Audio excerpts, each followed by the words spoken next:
Today, I'm going to be telling you why you should not move to Dripping Springs, Texas, unless you can handle these 14 things.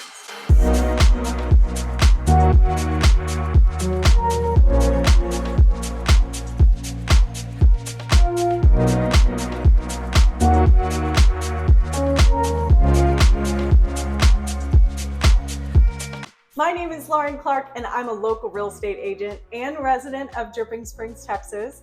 I have 3 boys in the school system, and I'm a transplant also. My family moved here only 3 years ago from West Texas. So I want to give you my honest assessment of things you should know before moving to Dripping Springs. Dripping Springs used to be a sleepy town 30 minutes west of Austin with only a stoplight and a Dairy Queen, until it got discovered and people started bringing breweries and wineries, and it became the wedding capital of Texas. And most recently, during COVID, became a boom town for people from California and New York and Houston and Dallas and all kinds of major metropolitan areas to come here and live the hill country life with proximity to Austin, with extra space, great school systems, and that small town feel. The problem with that is the exponential growth has caused several problems in the community. There's infrastructure problems, there's water problems, there's a lack of school bus drivers. Today, I want to give you my honest assessment of things you absolutely must know before moving here. The first one is the most obvious: cost of living. The average home price in Dripping Springs is over $800,000, and this has doubled since 2019. With the average property tax rate of 2.2%, averaging all of the MUDs that are up to 2.8, all the way down to 1.7, which is the lowest one here, you get an average of 2.2%, and on the $826,000 average home price for this month, that's a property tax bill without a homestead exemption of over $18,000 per year. This isn't a big deal for people who have come from San Francisco and New York and came here and purchased a $600,000 or $700,000 home. That felt like a steal of a deal. But the problem is, so many of the teachers and the firefighters and the service people can no longer afford to live in Dripping Springs because rent has gone up so much, home prices have gone up so much, and property taxes have skyrocketed. This has caused a lot of frustration with the locals who have been here for more than 5 or 10 years, who are either on fixed incomes or have owned their properties for a long time, or own multiple rental properties that don't have homestead exemptions, and now their taxes have shot through the roof and they're having to raise rent astronomically just to cover their costs. Usually when you're a tenant and you get into a rental, you have to show that you can make at least 3 times that monthly rent. And there was a time in summer of 2022 that the average rental price in Dripping Springs was over $2,700 a month. So that pretty much knocks out all the teachers, all the service people, the people that need to come and work a lot of the jobs. So people were leaving their teaching jobs to go to different areas where they could afford to live and not have to commute 30 minutes or an hour just to come. So affordable housing is definitely something you need to consider. The most affordable neighborhoods in Dripping Springs right now are Big Sky Ranch and Heritage. These are both new construction communities that start off in the high 300,000s. If you're enrolling your kids in the DSYSA sports programs, no, you're also going to pay a premium. Those prices have continued to go up every year that we've lived here. Along with when you eat out at the local restaurants, prices have just gone up for everything. It's not abnormal for my family to spend about $80 just to get hamburgers and sodas at a restaurant. So cost of living is something you definitely need to know about when moving to Dripping Springs. The second thing you need to know about is the allergies. I don't personally suffer from allergies, but so many people that I know have moved here from different areas of the country talk about how they are miserable because of the cedar and the pollen and all the different kinds of allergies that happen in this area of Texas. The worst allergy season is from December to February, and that is when most of the other parts of the country are actually having reprieve from allergies. That's when ours becomes the worst. I've even driven down Hamilton Pool Road towards Weimer's Ranch, and I could see a cloud of pollen coming out of the cedar trees as I drove. People had told me that happened before, but I'd never seen it with my own eyes.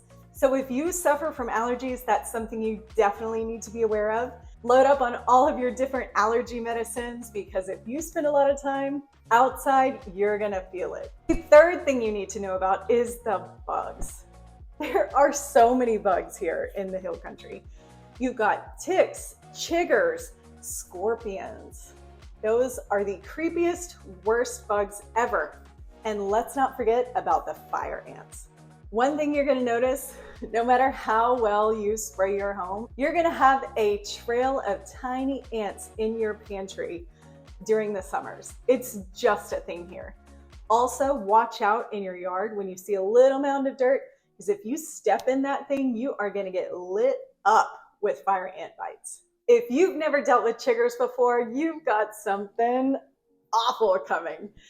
If you spend time hiking or walking through any kind of brush in the summer and in the spring, you're probably going to end up with lots of little red bites in your armpits and your underwear line, and they're going to stay there for days, and you're just going to feel so itchy all the time. One thing you can do is you can go to Triple S Feed locally and spread pelleted sulfur in your yard, and that should help kind of tame down the chiggers. But you're definitely going to want to watch for them when you go on hikes and when you're kind of bushwhacking through the tall grass. I think the worst of them all is the scorpions. I've got a friend that moved here from Portland, and she sends her husband out every night with a black light, and he will like scan the backyard, and they like glow in the dark when you have a black light, and he'll go out there and like spray them with a scorpion killer. But they'll end up, they're under rocks, they come into your house, they can, sting you, they can get in your shoes. Scorpions are just the worst and the most creepy creature ever. You're definitely going to want to get set up with pest control, especially if you live out in the country or in a new development where they're just bulldozing land and building more and more houses. The next thing I want to talk to you about is snakes. When we first moved here, my nephew loved hunting snakes, and he would flip rocks and literally look for snakes for fun. And he knew all the dangerous ones. He was taught which ones, the coral snakes, the copperheads, the rattlesnakes, but I think he never even found one of those. But he taught my kids how to go and flip rocks and pick up snakes. And that was the scariest thing about moving here. And they would come home with hognose snakes and all kinds of non-venomous snakes, and they'd just pick them up and they'd show them to us. And I would just kind of, oh my gosh, this is freaky. But then the more I became familiar with snakes and learning about them, it wasn't as scary as I had thought before. So there's copperheads, there's sometimes rattlesnakes, there's a lot of good grass snakes, hognose snakes, snakes that are good to eat rodents and all those sort of things. So check out the Facebook group, Snakes of Hays County, if you're trying to identify one, and that will help you out. There's also a guy locally in Belterra who will come and remove the snake for you. And I think he collects them or something. What are some of the other things that I'm missing that we should know about? Tell me in the comments below. The fifth thing you need to know before moving here is Dripping Springs is still a small town. There's not a Target. There's a H-E-B downtown Dripping Springs, and there's also a new massive H-E-B on Nutty Brown and 290 right outside of Belterra. But you're not gonna be able to run to Target, run to Walmart, run to Costco. That's gonna take you a good 30 minutes to an hour to get to those places. So you are gonna be pretty far away from those big box stores. There's also not a hospital in Dripping Springs. So for those of you who need emergency care, there's only a couple of newer emergency. There's Ally ER right by the H-E-B on 290, and then there's Lewis Urgent Care. But other than that, you're gonna be at least a 30-minute drive to the Lakeway Hospital or the Dells Children's Hospital. So that's another thing that you're gonna need to know before you move here. The other thing is the drought. Central Texas is not always in a drought, but the last 2 years we've been in a significant drought. And we've even had brush fires that have started and have burned hundreds of acres near Dripping Springs. Several people have lost their homes. There's so many cedar trees everywhere that they just ignite and kind of just set ablaze these huge fires. There was a time that we were at church and we started seeing smoke, and my husband and my brother-in-law drove over there, and they had to literally help put out this little brush fire that was really igniting and setting somebody's property on fire. So that's another thing when you've got the heat and the drought in the summer, that's a big potential to have big brush fires. The sixth thing you need to know is how hot it gets in Dripping Springs in the summer. This summer, which was 2023, was the second hottest summer on record for the Austin area. We had over 83 days of above 100 degrees. And in the summer here, the heat is magnified by sweltering humidity. So if you don't have a pool, you're kind of up a creek.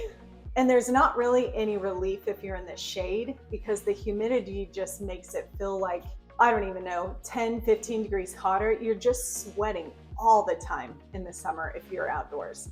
So the best times to go out for a hike or just to get out in nature are going to be sunrise and sunset. But sunset's still going to feel really hot. My kids are in pools, I would say 5 days a week during the summer. We get a membership at the Founders Pool for about $150 this summer, and we can go anytime we want. We have a YMCA membership where they can swim with all their friends at that pool. We go into Barton Springs Pool in Austin.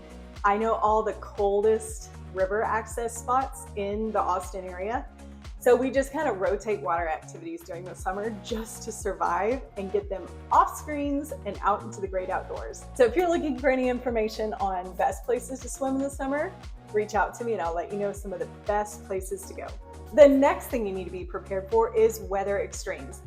We've already talked about drought and sweltering heat, but the last few years we've had major winter weather events. We had a 100-year ice storm last year where, just because of the conditions of this area, the humidity set heavier than in other regions, and it froze to the oak trees, and people's oak trees were just crashing to the ground. It was like nothing I'd ever seen. It looked like a tornado had gone through every person's property and hit every tree. The year before that, we had snowpocalypse, which was another event that no one had ever planned for.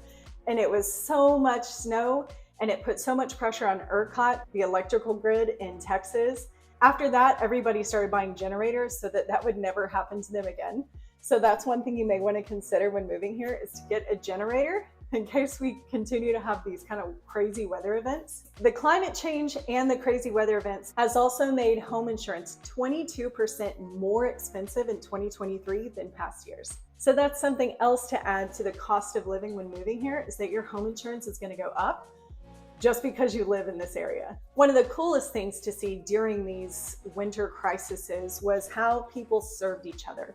This is part of that Texas hospitality that everybody talks about. People were checking on their neighbors, letting them come stay, charge their phones, give them warm meals, digging people out of the snow. There were so many really amazing stories that came out of that time that I feel like wouldn't only happen in Texas, but they're magnified here because of the Texas hospitality. The next thing is, with Dripping Springs becoming such a boom town, it has attracted tons of developments. Several of these developments have been in the works for years, but because it's become such a magnet for people, there's more commercial developments coming. There's more neighborhoods that are being built. People are selling their ranches and moving further out, and people are developing them into large neighborhoods with smaller lots. Some are developing them with more conservation in mind and doing larger lots, which is ideal.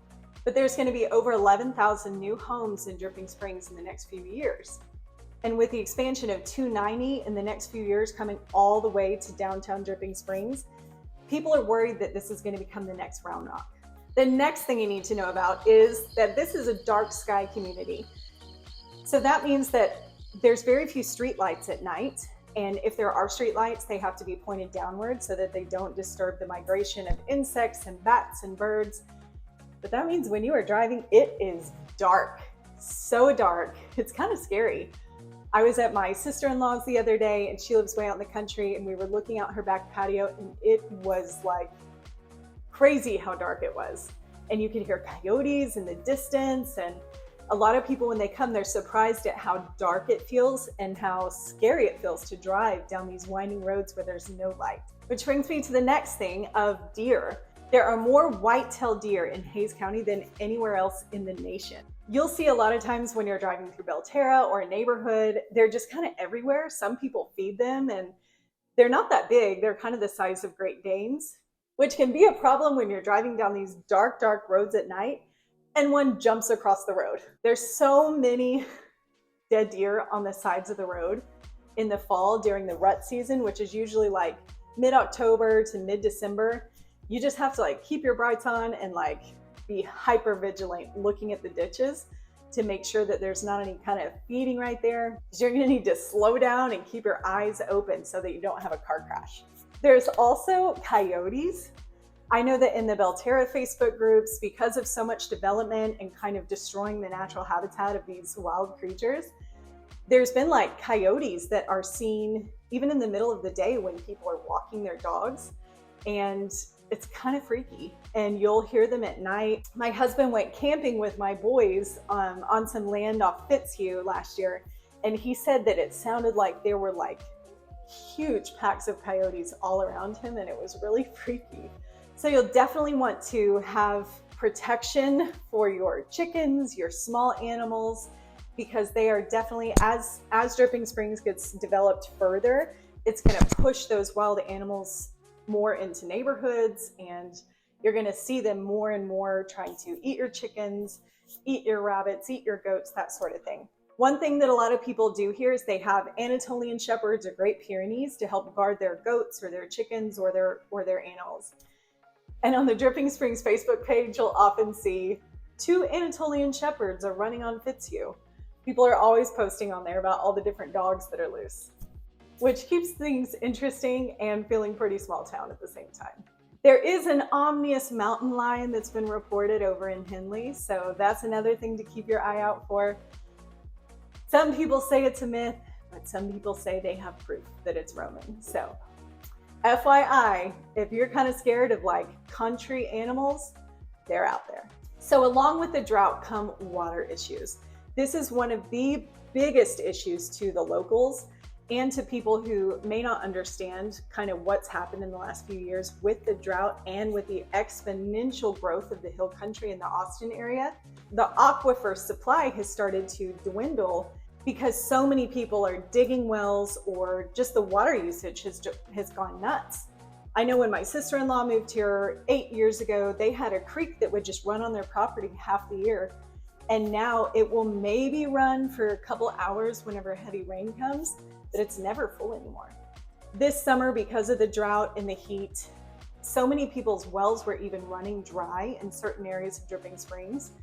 People keep asking, where's the water gonna come from? With all these developments, all these new houses, all this new commercial stuff, where is the water gonna come from? I've spoken to someone on the water board. There's plans in the works to double the water capacity into Dripping Springs, from 2 million gallons a day all the way up to 5 million gallons a day.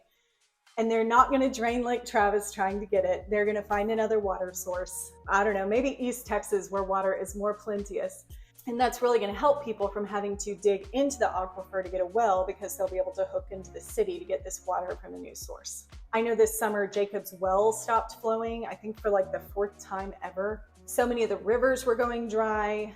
We were told to conserve water and not water our grass because we were in stage 4 water restriction. There were just so many issues with the water. Very smart people are going to have to come up with new ways to provide this growing area with water, because it is such a precious resource in Central Texas. The next one you need to know about is the traffic. Because the town has grown quickly so fast, a lot of the major intersections are congested with cars waiting to turn during school pickup and drop off and during rush hour. The city has come up with a plan to expand the roads, but that's still several years off. The next thing you need to know, and this has just been the last few years, you know that COVID kind of wrecked the school system everywhere. Although Dripping Springs is rated number 2 school system in all of Austin, so many teachers were leaving because of unaffordability and because just it was such a stressful teaching environment during the COVID era. And this also is affecting the school bus drivers. So people weren't wanting to drive all the way to Dripping Springs and then drive these buses for a few hours a day. So we had a school bus shortage this year and last year, and some neighborhoods are not on the list. You have to find a way to get your kid to school every day. And with staggered school schedules, like for us, we've got elementary and middle schooler. So we have to get our kids every day to school by 7:45 and by 8:45. And then pickup is at 3 and 4:15. So it just feels like we're spending hours a day in the car just shuffling our kids back and forth. I've seen a lot of people that have moved here not know about that, and then not know anyone, not be able to take their kid to school because they have to go to work, and it's just a really big problem. The school district has upped the pay for school bus drivers, and they've attracted several new people, but it takes time to train them, and there still isn't enough. So my kids don't have service, so we've got to take them every day. Despite all the negative things I just mentioned, my family and so many that I've talked to have been transformed by living here. The Texas hospitality, the access to nature, the small town feel, being so close to Austin and so close to other things, but still being out in the country and having the peace of nature has just been exactly what my family wanted. So if you're thinking about moving to this area and you'd like to know more and find out if this is the right fit for you, just reach out to me. I'm a local real estate agent here in Dripping Springs, and I would love to help.